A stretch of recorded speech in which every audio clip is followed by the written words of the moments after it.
refer to her as marrying Alberta. She's married 9 times. God. All right, let me I pull used out to hear from her occasionally. She would call.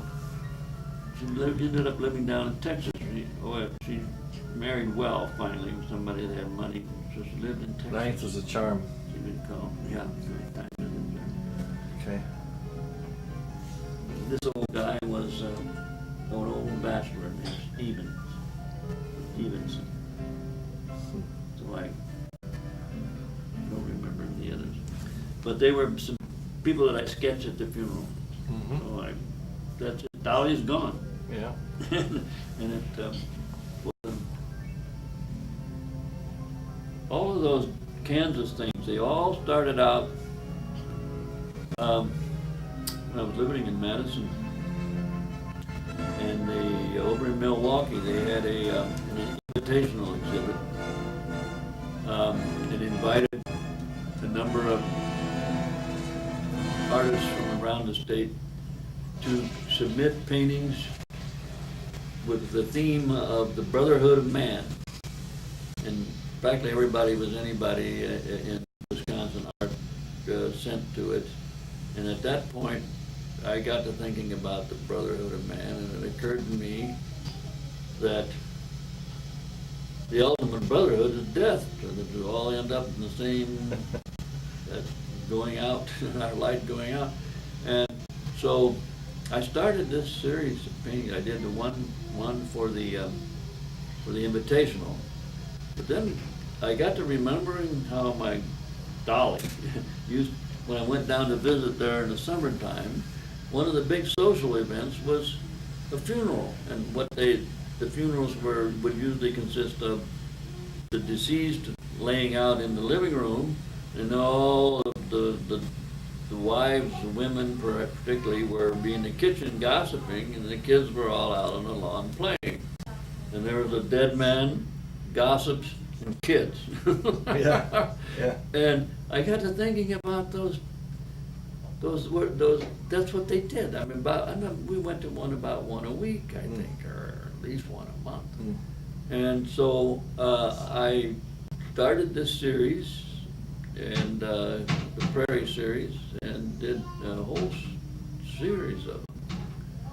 And they were very successful in the competition show circuit, because the horror of it is critics in America never do anything, rarely if ever canonize humor or pleasant things. It always has to be tragedy. If you think about it, the Academy Awards and whatnot, not too many comedies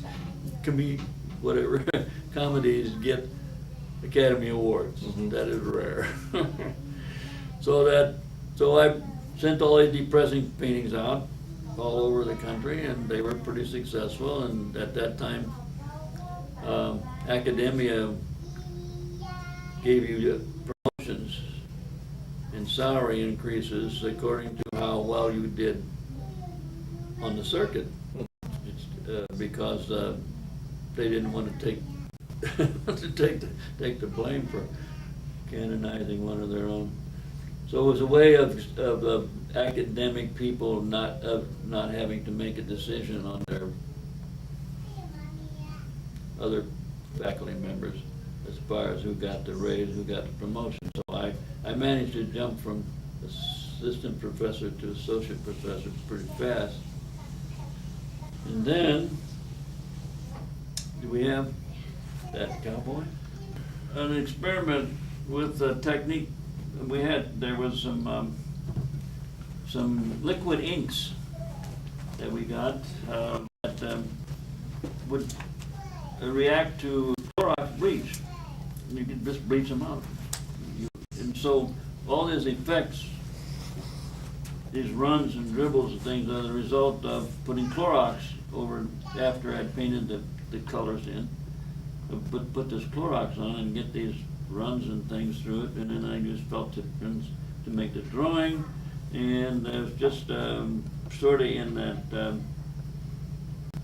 I don't know what, for some reason I did cowboys and Indians. And this was just a gunslinger. You suppose he's reaching for gun somewhere. Yeah, I've seen that There's a theme. hand You've done a in the couple of holster. those. You've done a few And I of that. did several of that gunslinger. Yeah. And this one I sent off to a national competition show in Washington DC, the Washington DC National Competition Show. And I'll be damned if they didn't give me a prize on it. And I thought it was really, I thought it might get in because of the kinky technique, you know? Yeah. By God, that was the first national prize I won. Then after that, Watercolor USA, and that's how I got down to Springfield, because of the prize I won in that. Okay, I'll stop this. It's kind of this is what all of us were doing after World War II, in getting back into art schools and whatnot. We didn't want to be academicians in the sense of accurate light and shade and accurate perspective and that sort of thing. That had pretty much dried up with the Grant Wood and the regionalism, Grant Wood, Thomas Hart Benton, those people. So we were always experimenting with techniques, different kinds of strange things you could do with the medium. And so this one was, I found that by putting a solvent on just a graphic picture from a magazine and then rubbing it on the back with a soft pencil, it kind of leaves the stroke, that it would transfer the ink onto the board. And so all these little photographic images and what all this stuff was just a matter of transferring it from a piece of printed matter. And then a very complex drawing. And so this one was a parody on 16 because I had a daughter who was 16 and going through all those phases. I mean, the Beatles records and these funny shoes they were wearing at the time and the mini skirts. And so I did juxtapose this strange looking creature made out of things from a magazine called 16. Yeah. And then that, I just thought as a point counterpoint, I did a drawing of a Botticelli. So it's. Well, you know, as it's a high school tactful. teacher, I'd love to have that in one of my spacious rooms and hang a lot of the paintings that eventually that you want to come my way. I have room in my spacious, cavernous 3 rooms out there. Well, I have a gallery. I have space to actually hang a lot of these, and these are very special, and I'm glad that we're getting a chance to talk. Tell me a little bit about, I guess, just some of your teaching methods, and maybe like, do you have a lesson plan? Do you demonstrate first? Well, and I had a then- syllabus. I made up a syllabus, what I was going to do, when. It was more or less, and in a painting class, it was a pretty loose thing. I mean, stages. In the graphics classes, it was a little more structured. But I always had a syllabus, and I had, well, that was pretty much mandatory. It was asked to have a syllabus, so I made up some kind of a structure thing how I was going to do it. But my teaching method for watercolor painting was that it was an attitude. I was painting watercolor. I mean, you could make it as academic as you wanted to, or you could make it as experimental as you wanted it to. So I would just demonstrate. I would just do things in class. And some days I would just play around with an abstract thing, and other days I would have a still life set up, and I'd show them how to do it in a very academic way. So, and the students loved that because their other teachers weren't showing him how to do anything. They were just all talk. And here I just would tool up and show them how to do it. Yeah. I mean, this is how it's done. And I would have died, I would have loved to have had somebody show me how to do something. And they were all these people with the Bauhaus thing and all this experimental stuff and whatnot. That nobody just did, just the hard work of art. I mean, how do you do it? So I was a demon demonstrator. And that's how I had a reputation for that, and I got invited to do a lot of workshops, and the students would not miss one. They knew what I was going to do. So teaching for me was fun. I mean, I was having fun, and the students were having fun. So there you had it. I got a lot of work out of them. Mm-hmm. I do the same thing. I definitely demonstrate and give them some ideas on how to do things, and then you actually, you know, the one-on-one part where you're spending a few minutes with each kid or whatever, and how to do the gouache or whatever. What was that? What's that stuff you paint on and then you peel it off later? What's that stuff called? It's like the rubber frisket. Yeah, yeah. Liquid frisket. I remember you showed me how to do that, and I thought that was pretty cool to do some of those little. Well, there's trees another and one stuff. in there. Okay, during World War II, my brother was killed in the South Pacific, and my mother never got over it, but she became active in the Gold Star Mothers, and that took up all her time. She was just very, very busy with that. So this was Gold Star Mother. See her profile there. And yeah. then this is for the dead man, and this is for the profile of my mother. So it was called simply that. So what do the Gold Star Mothers really do? I mean, like, was it a? Well, it was just a social thing. They'd get together and they did things like they would go. There was a military hospital around, and there were a lot of people, soldiers who didn't have all their facilities and whatnot. So they would go down and entertain them, play cards with them or whatever. And so she spent a lot of time with them, and even the ones who were physically active, she played ping pong with them and things. So she was very active, and she was president of the Gold Star Mothers of Peoria. Yeah, that's a. But she suffered from that to the day she died. Mm-hmm. No, so did you and Pearl and anybody else that loved Don. Tell me a little bit about Donald. Well, he wasn't too popular in school, but he was always wanting to make money. And so he started setting, I mean, we moved to Peoria, he started working when he was a little boy, he had asthma real bad, and he was a little overweight, and so he suffered a lot every summer and down on the farm. But when we got to Peoria, he started to grow out of the asthma thing, and so he wanted to make money, so he went to work in a bowling alley. He set pins. In the old days, they were all set by hand. You'd pick up the pins and put them in a rack and set them down. And so he worked down there till midnight every night, and saved up his money and bought an old Model A Ford.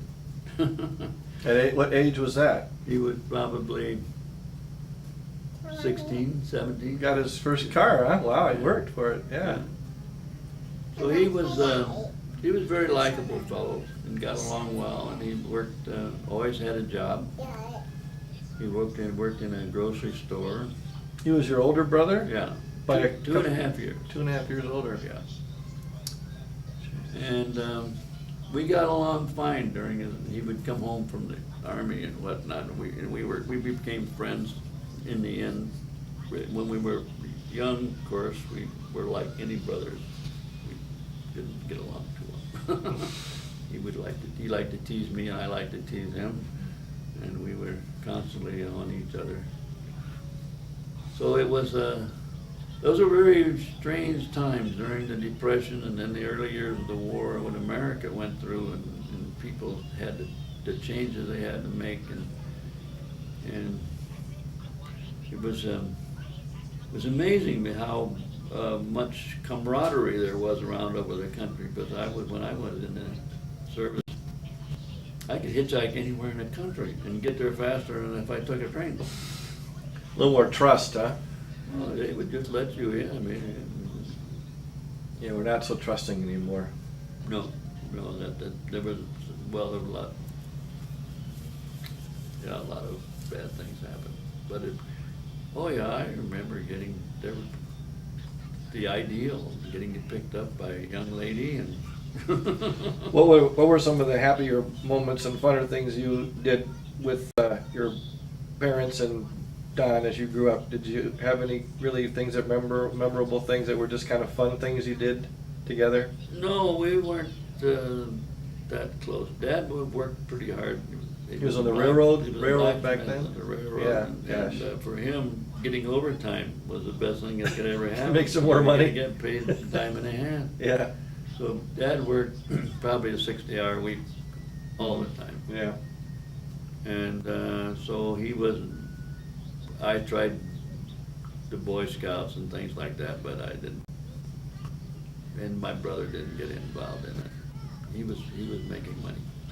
But you both decided to go off to join it, sign up for the war. No, Was he there a draft back he, then? He was drafted. They were drafting people Yeah, then? Yeah, Don was drafted, but I enlisted.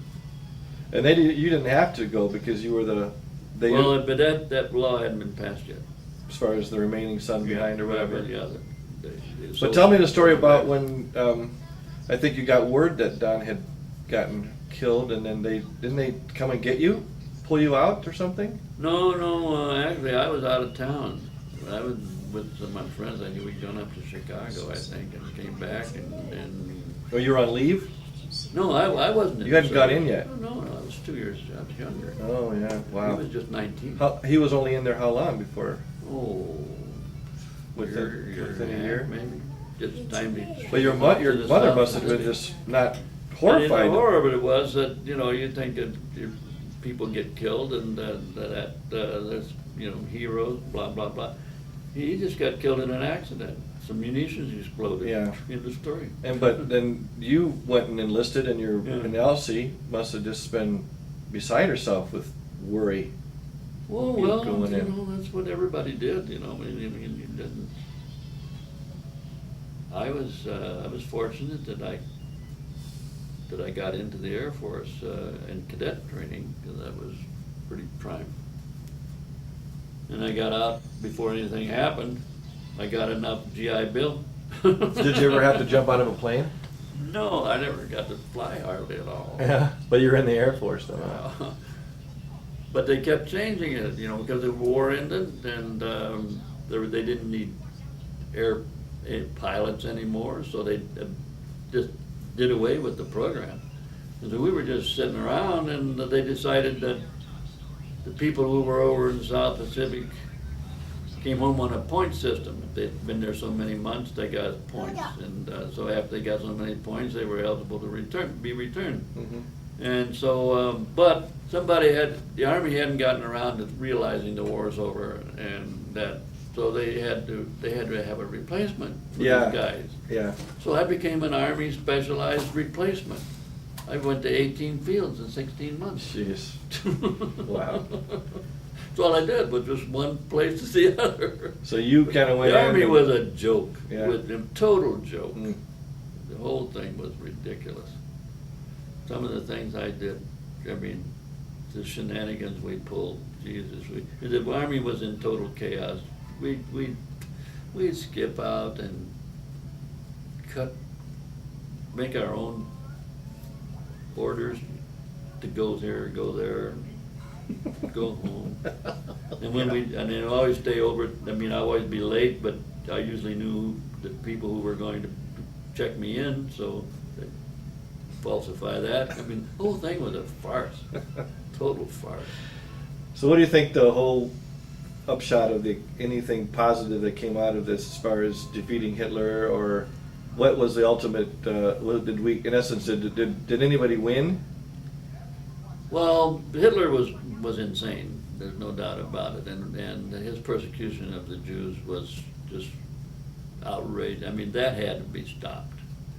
But in the process, getting the Allies together, us getting involved, and the Japanese aligning himself with Hitler, and that whole thing, and those bloody battles in the South Pacific was just god awful. Just thousands and thousands of people were killed for no reason whatsoever, for a volcanic island, couldn't grow anything on it. And God, it was a dumb. War is bad, and that was one of the worst. World War I was worse, I guess, because they used chemicals, gas, and I knew a lot of people in Peoria